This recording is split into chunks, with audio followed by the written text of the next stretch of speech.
Well, I don't know how much they were showing because I wasn't watching the broadcast, but I was actually shit talking all three games. First question Recording from in Mike. progress. APA. The public can see that you sent some trash talk in the first game. I know you've done this a lot in the LCS. But do you think maybe that against LPL and LCK teams, this could just end up being fuel for them? Well, I don't know how much they were showing because I wasn't watching the broadcast, but I was actually shit talking all three games. So, um, I particularly don't care. I think, in a sense, it can get in their heads. It worked a lot in LCS, so I'm gonna keep going with that strategy. Next question from Vietnam. In today's face-off against top esports, you have continued to trust in your performance with scaling champions, especially Aurelion Sol. What is your take on performance with these champions in this MSI games compared to your LCS games? Hmm. Well, I think the games are a lot faster paced, and obviously all the like top esports specific players, they're all like better in laning phase. So it's a little bit more risky. And then yeah, so like in LCS, for example, when we pick a solo, like we'd have top winning because Impact's probably the best top lane, or we'd have bot lane winning because Yon and Core are probably the best bot lane. And I would just go even mid with a scaling pick and we'd always just win.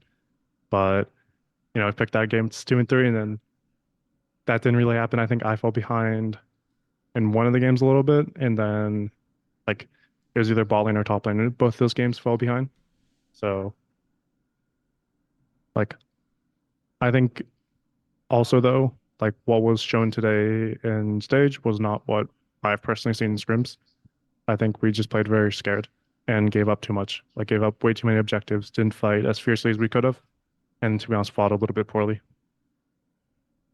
Next question, Fomos.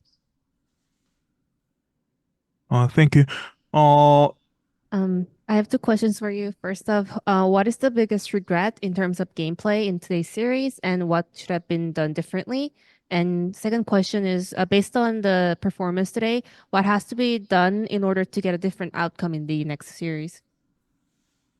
Well, I haven't rewatched the entire series, so I don't know exactly what my biggest regret is, but the one that comes to mind is game one on Tristana, level. It was around 5 minutes, 5, 6 minutes when TN ran around bot banana and tried to go to dragon. I tried, or Umpty ran through mid, and I wasn't willing to jump forward to take an HP chunk trade. I think that is probably like off the top of my head a big regret because then I got forced out of mid lane and Umpty got chunked as well. Um, yeah, off the top of my head, that's what it is. But I've also not rewatched the entire series, so maybe that's not the best answer. And then can you re-ask the second question? Based on today's series and performance, how we're going to prepare for the next matchup? What has to be done better? I think it's just that's not the Team Liquid that I personally saw from scrims. I think we fought very fiercely and very aggressively in scrims against pretty much all the Eastern teams because we scrimmed them all by this point. So I'm like pretty disappointed with the result, and I think it's just trying to translate the scrim results to stage. So in the post-game interview, Tian said the shut up in the game is like they want themselves to focus on the game. Do you have any response to Tian of this message? The second question was how was it feeling playing against the Cream? Well, I know he did say shut up, but personally, I don't care. I think if we were more competitive in the series, it actually would have been a little bit of mental warfare and been able to get in his head. I think sadly we just got shit on too hard for it to even matter.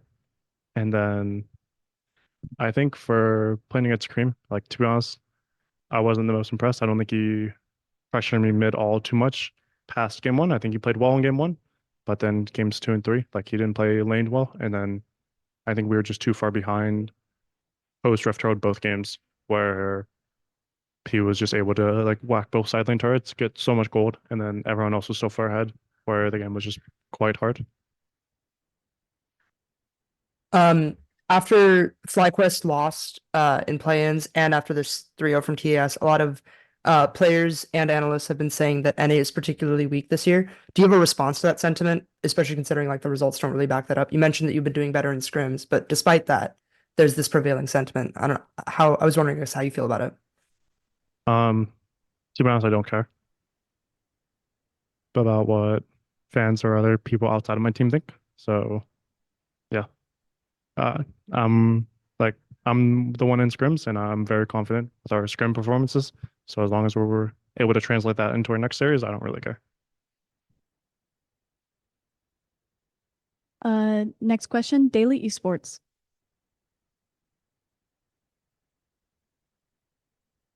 This is your second international tournament.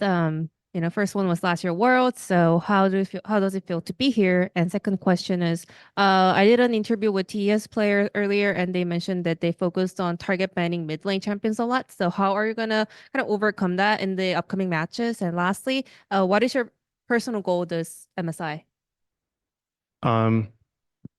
Yeah, I mean, I'm definitely grateful to be here. I think going to international tournaments is always like there's a great learning experience personally. Like last Worlds, even though we didn't perform too well on Team Liquid, like I still learned a lot playing against the great mid laners, and it's the same thing. Like there's no other tournament where I can get to play against like of Cream or Caps or Knight, Faker, Chovy, like all the other good players. So um yeah, I'm just grateful to be here, and it's always like great learning experiences. Can you repeat the second and third question? Mid lane target bans was the main focus from TES. So I think it could be repeated in other matches as well. So how are you gonna overcome that? Well, I think they have to, because I think they'll just lose mid lane too hard, and then I'll carry the games if I get those characters. So it's not too surprising for me. I think like personally, I expected that, and I know we expected that as a team.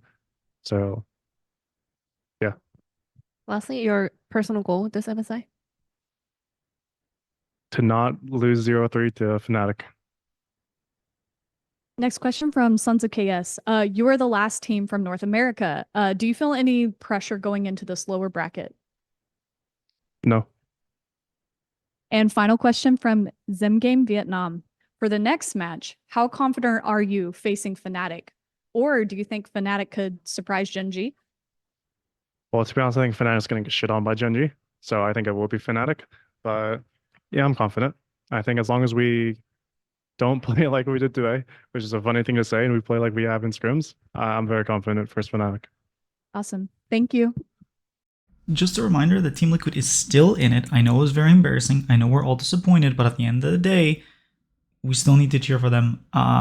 Hopefully they don't lose 0-3 to Fnatic, like APA said. Also, I know I didn't get a chance to ask my question. I'm going to start typing it instead, because I know it's a little easier to get the typed questions rather than raising your hand, because a lot of people raise their hands. So unfortunately, I didn't get to ask my question, but as usual, keep supporting the team. I know you're disappointed. Just don't flame them. Don't send them like hate messages. At the end of the day, it's okay to be disappointed. Just don't take it personally.